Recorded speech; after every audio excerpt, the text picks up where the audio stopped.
What is an emotional footprint? You leave them every day. It doesn't matter who you are. You leave them every day, whether you realize it or not. Emotional footprints can be positive or they can be negative, all depending on you. Are you reacting or are you responding?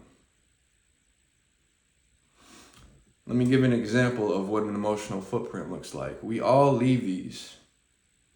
Say you run into a bum at a store and he's at the gas station and you're going inside to get gas. Say he asks you for some change or if you can spare anything and you just straight up cuss him out and tell him go get a job and do something with himself. The emotional footprint you decide to leave in that moment was negative.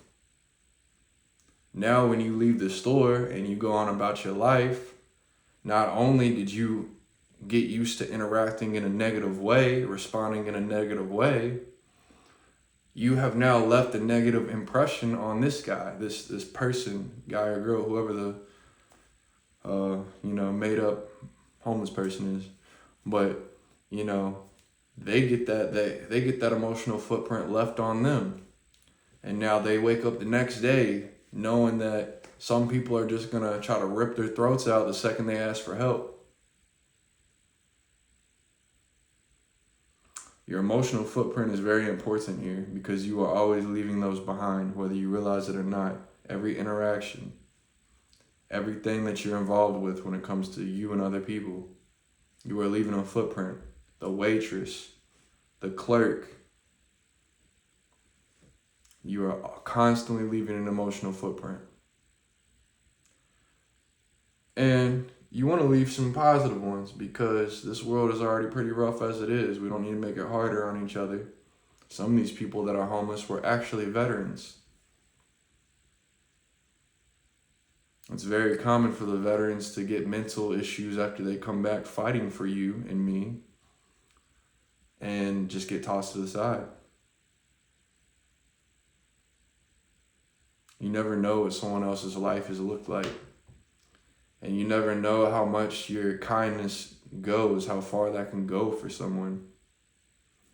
Maybe instead of tearing the homeless person a new one, instead of all that, say you decide to give whatever change you can spare after you leave out. Now that person's thinking, okay, some people will be able to help if they can help. If they can and want to. And that will leave a different impression on that homeless person, even if it was just a little bit, just what you could do. And then you have a different way you react to things, and you're not going to react to everything you don't understand as an issue.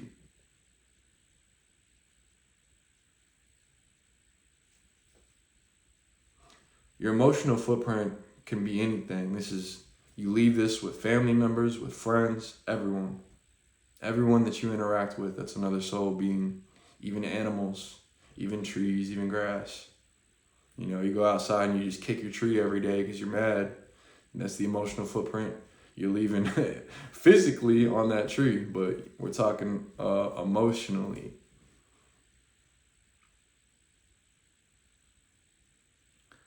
We all got to leave something in this world, even if it's just your footprints. Are you going to leave positive footprints or are you going to leave negative footprints? We're not here for long. And sometimes it takes time for people to understand, to realize that there's more that ties us than divides us. And that's within everyone's own evolution of self. So, for the betterment of everyone, try to leave in a positive emotional footprint. If you can't spare anything or anything like that, just say you ain't got it. It's that simple. Keep moving. You don't have to be negative to people. You don't have to leave negative memories in people's heads. You don't have to. I'm not saying don't defend yourself. Definitely not saying that. I'm just saying double check yourself before you just react to something. Everybody's got something they're going through that they're not talking about. It's all love, everyone. I'm out.